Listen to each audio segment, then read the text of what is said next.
Police ক্লিয়ারেন্সের মেয়াদ কতদিন থাকে? আজকে কথা বলবো সেই বিষয় নিয়ে। দেশ এবং দেশের বাহিরে যে যেখানে আছেন সকলকে এনআইটি ইন্টারন্যাশনাল লিমিটেড আর এল 316 এর পক্ষ থেকে স্বাগত জানাচ্ছি। একজন যাত্রী পুলিশ ক্লিয়ারেন্স করার পর তার মেয়াদ কতদিন থাকে? এটা অনেকের কাছে একটি স্বচ্ছ ধারণা নাই, অনেকেই জানেন। তো যারা জানেন ভিডিওটি আপনারা স্কিপ করতে পারেন। আসলে পুলিশ ক্লিয়ারেন্সটি কেন লাগে? পুলিশ ক্লিয়ারেন্সটি লাগে বিদেশ যেতে কিছু কিছু দেশের রিকোয়ারমেন্ট থাকে বিদেশ যেতে। ওই দেশগুলাই লাগে। যেমন সৌদি আরব লাগে, মালয়েশিয়া গত বছর কিন্তু পুলিশ ক্লিয়ারেন্স লাগে নাই।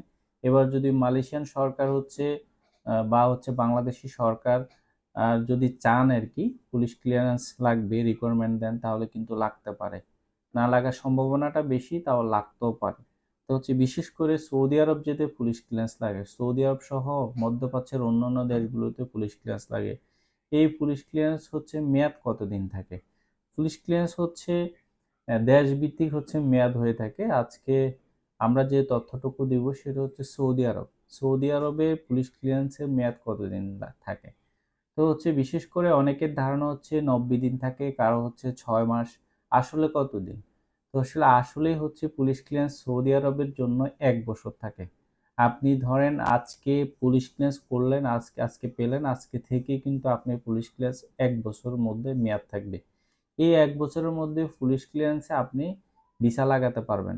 সৌদি এম্বাসিতে জমা করে 1 বছরের মধ্যে আপনি ভিসা লাগাতে পারবেন। 1 বছর উপর হয়ে গেলে ভিসা লাগে না। তো এটা অনেকের ধারণা 6 মাস লাগে। 6 মাসের উপর হয় না। অনেকেই অনেক এজেন্সি অনেক যাত্রীকে আবার পুলিশ ক্লিয়ারেন্স করান। তো এই পুলিশ ক্লিয়ারেন্স কিন্তু আসলে কোনো জায়গায় যদি ডরও ভুল থাকে সৌদি এম্বাসি কিন্তু ভিসা দেন না। পুলিশ ক্লিয়ারেন্সটা একদম খুব আপনারা যখনই করবেন একদম খুব অ্যাপ্লিকেশনটা করার সময় খুব দেখে শুনে করবেন। আর একটা জিপ কোড আছে একটা। জিপ কোডটাও অনেকেই ভুল করে থাকে, বা post office code. Post office কোডটা অনেকেই ভুল করে থাকে।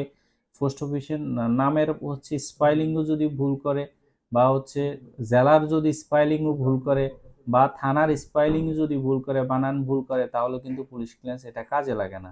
তো সুতরাং পুলিশ ক্লিয়ারেন্স যখনই করবেন একটু সাবধানতার সাথে করবেন, এবং যাতে করে অ্যাপ্লিকেশনটা যথাযথভাবে হয়। এবং আপনি যাকে দিয়ে অ্যাপ্লিকেশনটা করাবেন ওনাকে বলবেন আপনার পাসপোর্টে যেভাবে আছে একদম হুবহু পাসপোর্টের মতোই করে যাতে পুলিশ ক্লিয়ারেন্সটা হয়। এবং পাসপোর্টের মতো করে, পাসপোর্টে বানান যদি ভুল থাকে ঠিক ভুলটাই আপনি দিবেন, আদারওয়াইজ ভিসা পাবেন না। আর যদি পাসপোর্টে ভুল আছে আপনি সঠিক দেন, হবে না। পাসপোর্টের ভুলটাই দিবেন। পাসপোর্ট যদি শুদ্ধ থাকে বানান শুদ্ধটাই থাকবে। আরেকটি জিনিস পুলিশ ক্লিয়ারেন্স সম্পর্কে বলতে সেটা এই যে একটা বারকোড দেখছেন, অনেকে কিন্তু এই বারকোডটুকু কি করে ভেঙে ফেলে বারকোডটা কেটে যায়, তখন দেখা যায় স্ক্যান করলে কিন্তু এটা আসে না, তখন কিন্তু আপনি ভিসা পাবেন না। তো পুলিশ ক্লিয়ারেন্সটা আপনারা ভাঙা দিবেন না, ভাঙা না দেওয়ারই চেষ্টা করবেন। এ পাট ও পাট দু পাটেই কিন্তু বারকোড থাকে, যাতে কোনো রকম করে বারকোডে ভাঙা না পড়ে এবং কোনো রকম ফানি টানি আসলে না পড়ে, সেদিক সাবধানতার সাথে পুলিশ ক্লিয়ারেন্সটি আপনি সংগ্রহ করে রাখবেন এবং এজেন্সিতে ওভাবে জমা করবেন। তো আজকে ছিল এ পর্যন্তই।